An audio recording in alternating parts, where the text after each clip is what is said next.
السلام علیکم دوستو، شروع کرنے سے پہلے اگر ہو سکے تو لائک، شیئر اور سبسکرائب کا بٹن ضرور دبا لیجیے گا، شکریہ۔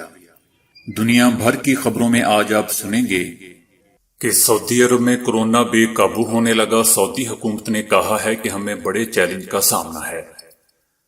ملکہ ایلزبتھ دوم نے کہا ہے کہ بہترین دن لوٹیں گے، ہم اپنے دوستوں اور عزیزوں سے پھر گھل مل جائیں گے، ہم پھر ملیں گے۔ امریکہ کے سرجن جنرل جیروم ایڈمز کا کہنا ہے کہ کورونا کے باعث صورتحال 9/11 جیسی ہے۔ ہنری کسنجر کا کہنا ہے کہ وبا عارضی نہیں بلکہ کورونا کے بعد کی دنیا پہلے کی دنیا سے مختلف ہوگی اور ایک نیا ورلڈ آرڈر ثابت ہوگی۔ سعودی حکومت نے کورونا کی وجہ سے ملک میں پھنس جانے والے عمرہ زائرین کی واپسی شروع کر دی۔ بھارت میں کورونا کے سبب کئی لوگ متاثر ہو چکے ہیں، لیکن آدھے ملک میں پتہ نہیں کس بات پہ جشن کا سماں ہے۔ ایران نے ملک بھر میں 11 اپریل سے معاشی سرگرمیاں بحال کرنے کا اعلان کر دیا ہے۔ صدر ٹرمپ نے کہا ہے کہ مجھے ضرورت محسوس ہوئی تو ماسک پہنوں گا، ماسک پہن کر پریس کانفرنس کرتے ہوئے عجیب لگ سکتا ہوں۔ وزیر اعظم عمران خان نے پھر کہا ہے کہ لاک ڈاؤن کا کچھ فائدہ نہیں، بھارتی وزیر اعظم کو لگا کر عوام سے معافی مانگنا پڑی۔ ٹک ٹاک کی طرز کی ایپ پر یوٹیوب نے بھی کام شروع کر دیا۔ تو آئیے چلتے ہیں اب خبروں کی ڈیٹیل کی طرف۔ جیسا کہ ہم جانتے ہیں کہ کورونا نے دنیا بھر کی طرح خلیجی ریاستوں کو بھی اپنی لپیٹ میں لے رکھا ہے۔ سعودی عرب میں یہ بے قابو ہونے لگا ہے۔ سعودی حکومت نے کہا ہے کہ ہمیں بڑے چیلنج کا سامنا ہے کیونکہ اس پر قابو پانے میں ہمیں کئی مہینے لگ سکتے ہیں، لیکن عوام حکومتی احکامات پر سختی سے عمل پیرا رہی تو اس پر جلدی قابو پا سکتے ہیں۔ یہ کورونا انتہائی سنگین نوعیت کا ہے کیونکہ جب کسی مریض میں علامات ظاہر ہوتی ہیں اور وہ ڈاکٹر کے پاس جاتا ہے، اس سے قبل وہ کئی لوگوں سے ملاقاتیں کر چکا ہوتا ہے، کیونکہ اسے پتہ ہی نہیں ہوتا کہ وہ اس میں مبتلا ہو چکا ہے۔ ڈاکٹر محمد العبدالعالی کا کہنا ہے کہ ہمارا کام ان افراد کا پتہ لگانا ہے جو کورونا مریضوں سے مل چکے ہیں اور پھر ان کے ٹیسٹ کرنا ہے تاکہ اس بات کی یقین دہانی کی جا سکے کہ ان میں کورونا تو نہیں ہے۔ ان کا مزید کہنا تھا کہ سعودی عرب میں اس کے پہلے مریض کی تشخیص کے بعد مریضوں کی تعداد میں اضافہ ہی ہوا ہے، یہ بڑھتا ہی جا رہا ہے، جس کی وجہ سے یہ اندازہ لگانا مشکل ہے کہ یہ کب ختم ہوگا۔ دوسری طرف لیبیا کے سابق پرائم منسٹر محمود جبریل کورونا کی وجہ سے انتقال کر گئے ہیں۔ اچانک صحت خراب ہونے پر ہاسپٹل شفٹ کیا گیا جہاں ان کے کورونا ٹیسٹ پازیٹیو نکلا۔ ان کی حالت بگڑنے کی وجہ سے وینٹی لیٹر پر شفٹ کر دیا گیا، تاہم کورونا کا مقابلہ نہ کر سکے اور زندگی کی بازی ہار گئے۔ ادھر اپنے غیر معمولی خطاب میں ملکہ ایلزبتھ نے حکومتی احکامات پر عمل کر کے گھر میں رہنے والوں اور ان حالات میں دوسروں کی مدد کرنے والوں کا شکریہ ادا کیا۔ ہر ایک گھنٹہ ہمیں معمول کی زندگی کے قریب لاتا ہے۔ برطانیہ میں کورونا سے ہلاک ہونے والوں کی تعداد 5000 کے قریب پہنچ چکی ہے۔ ہم پھر ملیں گے۔ اپنی رہائش گاہ سے خطاب کرتے ہوئے ملکہ برطانیہ کا کہنا تھا کہ اگرچہ ہمیں پہلے بھی مشکلات کا سامنا کرنا پڑا، لیکن یہ صورتحال مختلف نوعیت کی ہے۔ اس بار ہم دنیا کے تمام ممالک کے ساتھ مل کر سائنس اور انسانی ہمدردی کے ذریعے دنیا کو صحت یاب کرنے کی کوشش کریں گے۔ ہم کامیاب ہوں گے اور یہ کامیابی ہم سب کی ہوگی۔ اگرچہ ہمیں ابھی بھی کچھ دن اور مشکل میں گزارنے پڑیں گے، لیکن ہمیں اس بات کا اطمینان ہونا چاہیے کہ بہتر دن لوٹیں گے اور ہم اپنے دوستوں اور عزیزوں سے ایک بار پھر گھل مل جائیں گے، ہم پھر ملیں گے۔ 93 سالہ ملکہ نے کہا کہ سماجی دوری کے باعث اپنے پیاروں سے علیحدگی کا دردناک احساس انہیں دوسری عالمی لڑائی میں اپنے والدین سے بچھڑ جانے والے بچوں کی یاد دلاتا ہے۔ میں آپ سب کو یقین دلانا چاہتی ہوں کہ اگر ہم متحد اور پرعزم رہیں گے تو ہم اس پر قابو پا لیں گے اور مستقبل میں کورونا سے نپٹنے کے لیے کیے جانے والے اقدامات پر فخر کر سکیں گے۔ دوسری طرف قرنطینہ میں رہنے کے بعد برطانوی وزیر اعظم کو کورونا کی تشخیص کے بعد ہاسپٹل میں داخل کرا دیا گیا ہے۔ ادھر کورونا کے باعث دنیا بھر میں اب تک 70,000 سے زائد لوگ اپنی جانوں سے ہاتھ دھو چکے ہیں، لیکن امریکہ کے لیے یہ ہفتہ اموات اور نئے مریضوں کے اعتبار سے انتہائی مشکل رہا ہے۔ امریکہ میں اب تک 9,620 اموات رپورٹ ہو چکی ہیں، جس میں تقریباً 5,000 کے قریب اموات اس ہفتے ہوئی ہیں۔ امریکی ریاست نیو یارک، مشیگن اور لوئزیانا میں مسلسل اموات کا سلسلہ جاری ہے، جس نے امریکی حکام کو شدید تشویش میں مبتلا کر رکھا ہے۔ امریکہ کے سرجن جنرل جیروم ایڈمز کا کہنا ہے کہ کورونا کے باعث موجودہ صورتحال ہمارے لیے 9/11 جیسی ہے۔ دوسری جانب اٹلی میں ہلاکتوں کی تعداد 2 ہفتوں کی کم ترین سطح پر آ گئی ہے، جبکہ نئے مریضوں کی شرح میں بھی مسلسل کمی دیکھنے میں آ رہی ہے۔ اٹلی میں اب تک 15,890 افراد ہلاک ہو چکے ہیں، جبکہ 1,28,000 متاثر ہو چکے ہیں۔ اسپین میں متاثرہ افراد کی تعداد اٹلی سے بھی زیادہ ہے، لیکن وہاں بھی گزشتہ 3 روز سے نئے مریضوں کی شرح بتدریج کم ہو رہی ہے۔ لیکن برطانیہ میں صورتحال ابھی انتہائی نازک ہے، جہاں اب تک 4,934 افراد زندگی کی بازی ہار چکے ہیں، جبکہ 47,000 سے زائد افراد متاثر ہو چکے ہیں۔ برطانوی وزیر اعظم بورس جانسن بھی تاحال اس سے نجات حاصل نہیں کر سکے ہیں اور انہیں طبیعت خراب ہونے پر ہاسپٹل منتقل کر دیا گیا ہے۔ باقی آپ نیچے دوستو اس ویڈیو میں سکرول کرتی پٹی کو دیکھ کر لیٹسٹ صورتحال جان سکتے ہیں۔ ادھر سابق امریکی وزیر خارجہ اور امریکی پالیسیوں کے ماہر ہینری کسنجر نے خبردار کیا ہے کہ کورونا کی وبا ایک نیا ورلڈ آرڈر ثابت ہوگی۔ ان کا کہنا تھا کہ یہ وبا عارضی نہیں ہے، بلکہ اس کے دور رس معاشی و معاشرتی اثرات آنے والی نسلوں میں بھی محسوس کیے جائیں گے۔ ہینری کسنجر نے امریکن وال سٹریٹ جرنل میں شائع ایک آرٹیکل میں لکھا ہے کہ کورونا سے عمرانی معاہدوں کا شرازہ بکھرتا ہوا دکھائی دے رہا ہے۔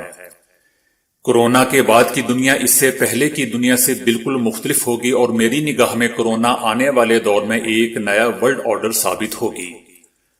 امریکہ اور پوری دنیا میں معاشی افراتفری پھیلنے اور بڑے پیمانے پر معاشی تبدیلیوں کا دور ہوگا۔ کورونا کی شکل میں ایک نیا بین الاقوامی آرڈر تشکیل پا رہا ہے۔ اس لیے پوری دنیا اور اقوام کو آنے والی تبدیلیوں کے لیے تیار رہنا چاہیے۔ کسنجر نے مضمون میں مزید لکھا کہ اس کے بعد کی دنیا ایک نئی صف بندی ہوگی، خوشحالی بھی لوٹے گی، استحکام بحال ہوگا، اس مرض کا خاتمہ ہوگا۔ لیکن اس سے پہلے بہت سارے ممالک کے ادارے ناکام ہوتے نظر آئیں گے، کیونکہ کورونا سے پہلے کی دنیا بعد کی دنیا سے مختلف ہوگی۔ دوستو یاد رہے کہ یہ بندہ ہمارے لیے تو کبھی بھی اچھا نہیں رہا، لیکن امریکی سیاست میں ان کی بات کو کافی اہمیت دی جاتی ہے۔ ادھر سعودی حکومت نے کورونا کی وجہ سے ملک میں پھنس جانے والے عمرہ زائرین کی واپسی شروع کر دی ہے۔ سعودی عرب میں ہنگامی اقدامات کے دوران کئی ملکوں کے عمرہ زائرین پھنس گئے تھے اور ان کی وطن واپسی نہیں ہو سکی تھی۔ حکومت نے عمرہ ویزا کی مدت ختم ہونے کے بعد تکنیکی مسائل کا سامنے کرنے والے غیر ملکی عمرہ زائرین کے مسائل حل کرنے اور ان کی واپسی کے لیے انتظامات کیے ہیں۔ جدہ کے شاہ عبدالعزیز بین الاقوامی ہوائی اڈے سے 350 سے زائد ترک عمرہ زائرین کو واپس بھیجا گیا ہے۔ واپس ہونے والے غیر ملکی عمرہ زائرین سے کسی قسم کے اضافی چارجز وصول نہیں کیے گئے۔ ادھر بھارت میں کورونا کے سبب 118 افراد ہلاک اور 4,550 متاثر ہو چکے ہیں، لیکن ملک میں پتہ نہیں کس بات پہ جشن کا سماں دیکھنے میں آ رہا ہے۔ بھارتی وزیر اعظم نریندر مودی نے عوام سے یکجہتی کے لیے شمع روشن کرنے کی اپیل کی تھی۔ بھارتیوں نے پٹاخوں اور آتش بازی سے جشن منانا اور کئی علاقوں میں سماجی فاصلوں کی بھی دھجیاں اڑا دیں۔ لوگ جلوس کی شکل میں گھروں سے باہر نکلے اور گو وائرس گو، گو کورونا گو کے نعرے لگاتے رہے۔ دوستو اگر گو گو سے کورونا بھاگ جائے تو بہت پہلے گو گو کر کے وزیر اعظم نریندر مودی کو کب کا بھگا دیا ہوتا۔ بہرحال ایران نے ملک بھر میں جزوی طور پر معاشی سرگرمیاں بحال کرنے کا اعلان کر دیا ہے۔ ڈاکٹر صدر حسن روحانی نے جزوی معاشی سرگرمیوں کی بحالی کے لیے 11 اپریل کی تاریخ دی ہے۔ انہوں نے کہا کہ کورونا کے باعث نظر بند کی گئی ان معاشی سرگرمیوں کو دوبارہ کھول رہے ہیں۔ انہوں نے ایران کے مقدس مقامات اور زیارت گاہوں کو کھولے جانے کے بارے میں کہا کہ یہ مقدس مقامات 18 اپریل تک بند رہیں گے اور آئندہ اجلاس میں اس سلسلے میں فیصلہ کیا جائے گا، اور تعلیمی اداروں، کھیلوں کی سرگرمیوں اور ہر قسم کی تقریبات پر پابندی میں 18 اپریل تک توسیع کا بھی کہا گیا۔ ایرانی صدر کا مزید کہنا تھا کہ 2/3 سرکاری ملازمین 11 اپریل سے دفاتر میں کام شروع کریں گے۔ ایران میں کورونا سے 3,600 سے زائد اموات ہو چکی ہیں۔ جبکہ 60,000 کے قریب افراد متاثر بھی ہوئے ہیں۔ ادھر امریکی صدر ٹرمپ نے پریس کانفرنس کرتے ہوئے کہا ہے کہ ہم ملک کو جلد از جلد دوبارہ کھولنا چاہتے ہیں، اس لیے ہم تیزی سے جدوجہد جاری رکھے ہوئے ہیں۔ ہم امریکہ کی تمام ریاستوں میں کورونا کی 18,000 تیز رفتار ٹیسٹنگ مشینیں بھجوا رہے ہیں۔ اسی تاریخ وقت میں روشنی بھی نظر آئے گی۔ صدر ٹرمپ نے خود سے متعلق کہا کہ مجھے ضرورت محسوس ہوئی تو ماسک پہنوں گا۔ ماسک پہن کر پریس کانفرنس کرتے ہوئے عجیب لگ سکتا ہوں۔ انہوں نے مزید کہا کہ کورونا پر ملیریا کی دوائی کام کر بھی سکتی ہے اور نہیں بھی، لیکن ویکسین کو کئی برس تک ٹیسٹ کرنے کا وقت نہیں ہے۔ دوستو، یہ بات مجھے سمجھ نہیں آئی کہ دوائی کام کر بھی سکتی ہے اور نہیں بھی۔ یہ دوسرے لفظوں میں یہ کہ میں صدر ہوں بھی اور نہیں بھی، یہ کیا بات ہوئی؟ بہرحال وزیر اعظم عمران خان نے پھر کہا ہے کہ پاکستان میں لاک ڈاؤن کا کچھ فائدہ نہیں ہوگا، جبکہ ملک میں کورونا سے 50 اموات ہو چکی ہیں اور اس کے مریضوں کی تعداد بڑھ کر 3,000 سے زائد ہو چکی ہے۔ انہوں نے ملک میں اس کے پھیلنے سے پیدا ہونے والی صورتحال سے نپٹنے کے لیے کورونا ٹائیگرز ریلیف اور کورونا ریلیف فنڈ کے قیام کا اعلان کیا ہے۔ انہوں نے اشیاء ضروریہ کی ذخیرہ اندوزی میں ملوث افراد کو خبردار کیا ہے کہ ان کے خلاف سخت کارروائی کی جائے گی۔ ان ذخیرہ اندوزوں کی وجہ سے لوگ پاکستان میں بھوک کا شکار ہو کر موت کے منہ میں جا سکتے ہیں۔ لوگ افراتفری میں ضرورت سے زیادہ چیزیں خرید لیتے ہیں تو اس سے اشیاء کی مصنوعی اور اچانک قلت پیدا ہو جاتی ہے اور قیمتیں بڑھ جاتی ہیں۔ انہوں نے بھارت کی صورتحال کا ذکر کرتے ہوئے کہا کہ وہاں لاک ڈاؤن نافذ کرنے کے بعد وزیر اعظم کو عوام سے معافی مانگنا پڑی تھی۔ کورونا کسی سے کوئی رعایت نہیں برتتا اور نہ امیر اور غریب میں کوئی تمیز کرتا ہے۔ برطانیہ کی مثال دیتے ہوئے انہوں نے کہا کہ بورس جانسن بھی اس میں پھنس چکے ہیں۔ ان کا کہنا تھا کہ اگر پاکستان کی صورتحال بھی چین جیسی ہوتی تو وہ بھی ملک میں لاک ڈاؤن کر دیتے، لیکن ہمارا مسئلہ یہ ہے کہ ہماری آبادی کا ایک قابل قدر حصہ غربت کی زندگی بسر کر رہا ہے۔ دوستو، صرف 1-2 برس میں ٹک ٹاک ایپ نے دنیا بھر میں مقبولیت کے نئے جھنڈے گاڑے ہیں۔ اس کی وجہ سے خود یوٹیوب کو اب ٹک ٹاک کے متبادل ویب بنانے کا خیال آیا ہے، جسے شارٹس کا نام دیا گیا ہے۔